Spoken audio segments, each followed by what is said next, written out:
कहत नटत रीझत खिजत, मिलत खिलत लजियात, भरे भोन में करत है, नैनन ही सो बात।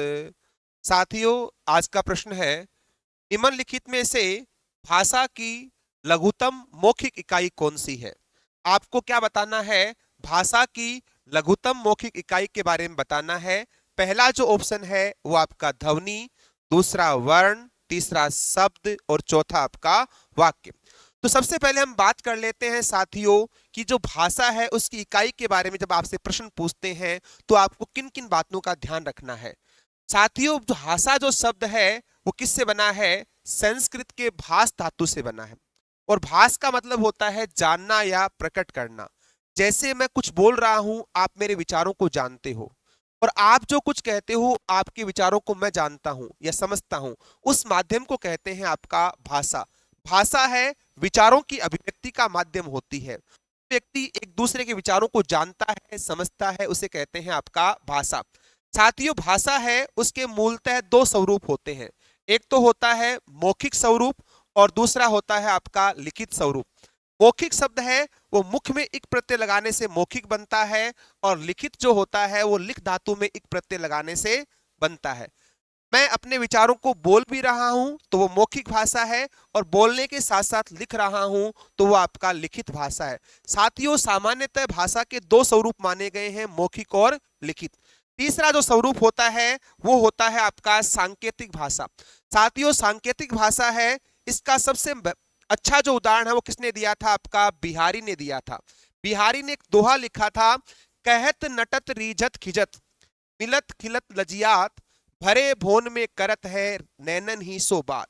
साथियों, इसका अर्थ क्या होता है कि जैसे एक भवन है, राजा का भवन है, वो पूरा भरा हुआ है, सामने आपके राजा बैठे हैं और उनके सामने क्या बैठी हुई है? आपकी प्रजा बैठी हुई है।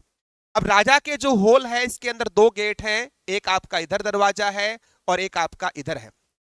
यहाँ नायक है, हीरो है, और यहाँ आपकी हीरोइन है। अब नायक है वो नायिका से इशारे कर रहा है। क्या कर रहा है? नायक है वो नायिका से कहते यानी कहता है। क्या कहता है कि चलती है क्या 9 से 12, कि मूवी के लिए उसको इनवाइट कर रहा है कि चलती है क्या 9 से 12। तो नायक ने जब इशारा किया, नायिका नट देती है, गर्दन हिला देती है। इशारे किससे हो रहे हैं? आंखों से, क्योंकि नायक अगर कुछ बोलेगा तो सारी प्रजा सुन लेगी, कुछ लिख कर देगा तो कागज पकड़ा जाएगा। तो नायक है वो आंखों ही आंखों में इशारे करता है कि कहत यानी कहता है। नायिका मना कर देती है कि मैं नहीं जाऊंगी, लेकिन नायिका नायक की इस हरकत से कहीं ना कहीं रीझ जाती है, प्रसन्न होती है। रीझत यानी रीझ जाती है, लेकिन कहीं कहीं मन में खींच भी होती है कि ये कितना बेशर्म आदमी है, इतने लोग बैठे हैं, शर्म नहीं आती है क्या? कोई क्या सोचेगा? लेकिन मिलत खिलत लजियात, जब दोनों की आंखें आपस में मिलती है तो नायिका किसका अनुभव करती है? लज्जा का अनुभव करती है।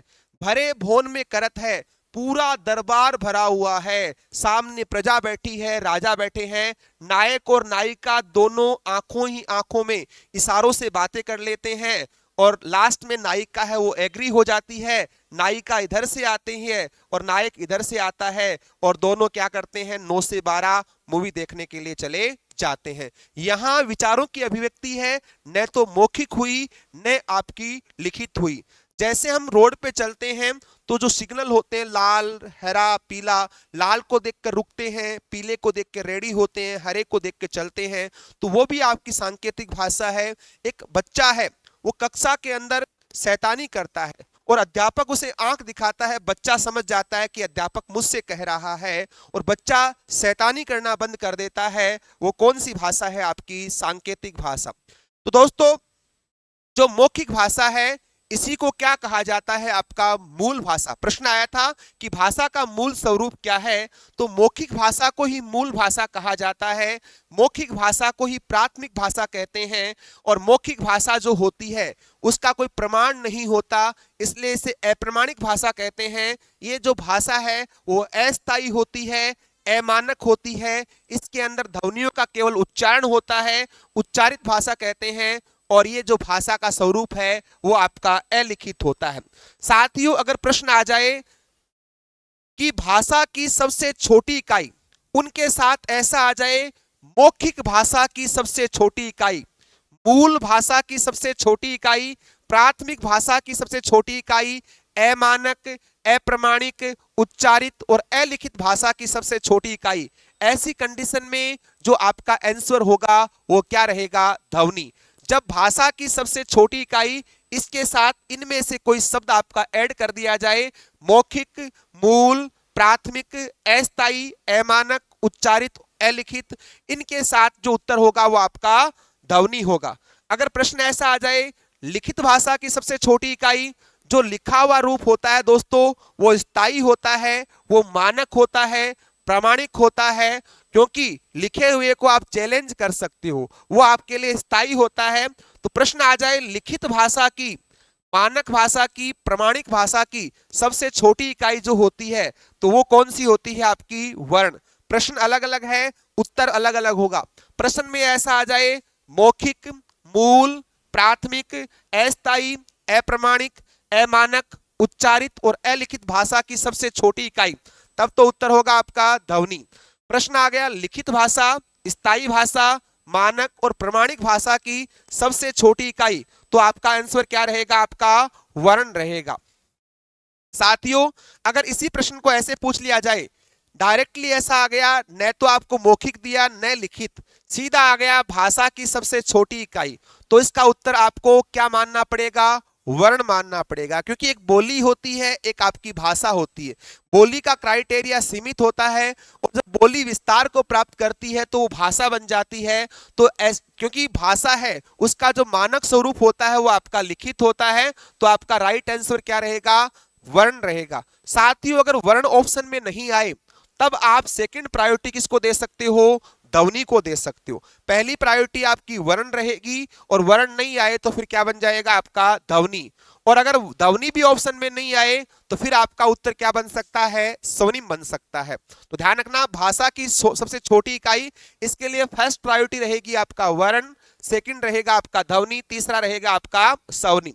अगर साथियों प्रश्न को चेंज कर दिया जाए और आपसे ऐसा पूछ लिया जाए अर्थ के आधार पर या सार्थकता की दृष्टि से भाषा की सबसे छोटी इकाई कौन सी है, तब आपका उत्तर है वो न तो वर्ण रहेगा न ध्वनि रहेगा, तब आपको क्या मानना है? शब्द मानना है, क्योंकि जो अर्थ होता है वो किस में छिपा हुआ होता है? शब्दों में।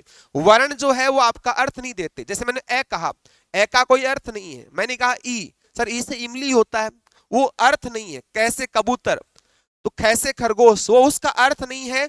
बच्चों को याद कराने के लिए कुछ सिंबल है उनके साथ जोड़े गए थे, वो उनका अर्थ नहीं है। अर्थ जो होता है वो शब्दों का होता है। जैसे आपने लिखा टमाटर, तो एक सब्जी है टमाटर। जैसे आप कहते हो केला, तो ये अर्थ देते हैं। जैसे पंखा एक इलेक्ट्रॉनिक डिवाइस है।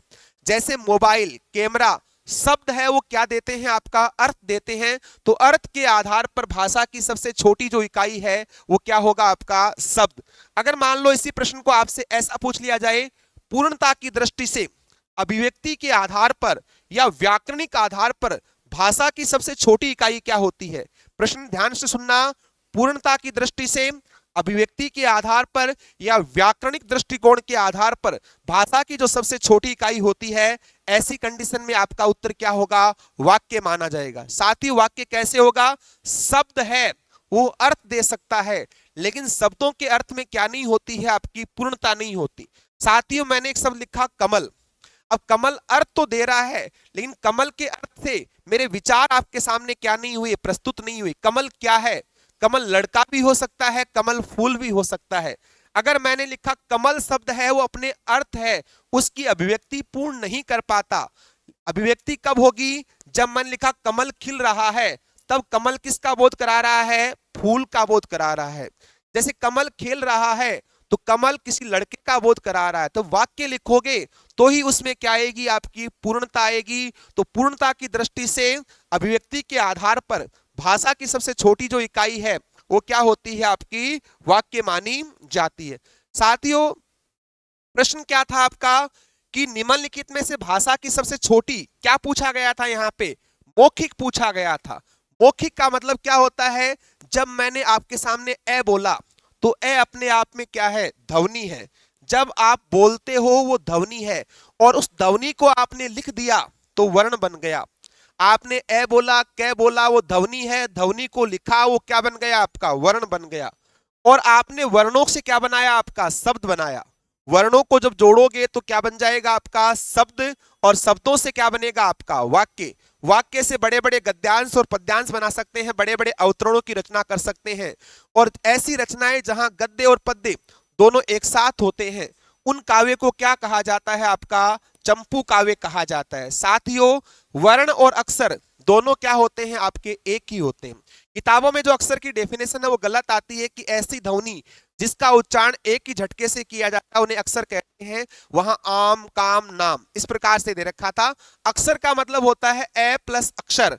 ए का मतलब होता है नहीं, क्षर का मतलब होता है खंडित, जिसको आप खंडित नहीं कर सको। वर्ण भी तो होता है ना, वह छोटी से छोटी ध्वनि जिसका हम क्या नहीं कर सके? विभाजन नहीं कर सके। तो वर्ण और अक्षर दोनों समानार्थी होते हैं, और शब्दों को ही क्या कहा जाता है? पद। तो साथियों, शब्द और पद में क्या अंतर होता है? जब हम लिखते कमल क्रिकेट खेलता, अलग अलग लिखोगे तो शब्द हैं, और उन्हीं शब्दों से जब वाक्य बनाओगे तो वही शब्द क्या बन जाएंगे? आपके पद बन जाएंगे। और शब्दों का सार्थक समूह क्या कहलाता है? वाक्य। वाक्य से बड़े बड़े गद्यांश और पद्यांश की क्या की जा सकती है? आपकी रचना की जा सकती है। साथियों, प्रश्न क्या है आपका?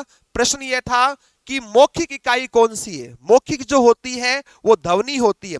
जब तक आप बोलोगे वो ध्वनि रहेगी, लिख दोगे तब वर्ण कहलाएगी। तो क्या पूछा है आपका? मौखिक। तो इस प्रश्न का है वो राइट आंसर क्या रहेगा? आपका ए रहेगा। साथियों, अगर ऐसा पूछ ले वाक्य के प्रधान अंग क्या होते हैं, तो वाक्य है उसका निर्माण किससे होता है? शब्दों से। तो वाक्य के जो प्रधान अंग है वो क्या माने जाते हैं? आपके शब्द माने जाते हैं। और प्रश्न पूछ ले शब्दों के प्रधान अंग क्या होते हैं, तो आपका क्या माना जाता है? वर्ण माना जाता है। तो इस प्रश्न को बड़े ही ध्यान से पूछना, कि आपको ध्यान रखना कि कौन सा पूछा गया है, कि मौखिक पूछा गया है, लिखित पूछा गया है, अर्थ पूछा गया है, आपका पूर्णता पूछा गया। तो यहां मौखिक इकाई पूछी थी तो आपका क्या हो गया? ध्वनि। अगर यहां पूछते लिखित इकाई है तो उत्तर क्या बन जाता? आपका वर्ण। और ऐसा पूछते अर्थ के आधार पर तो शब्द होता, और पूर्णता या अभिव्यक्ति के आधार पर क्या होता? आपका वाक्य होता।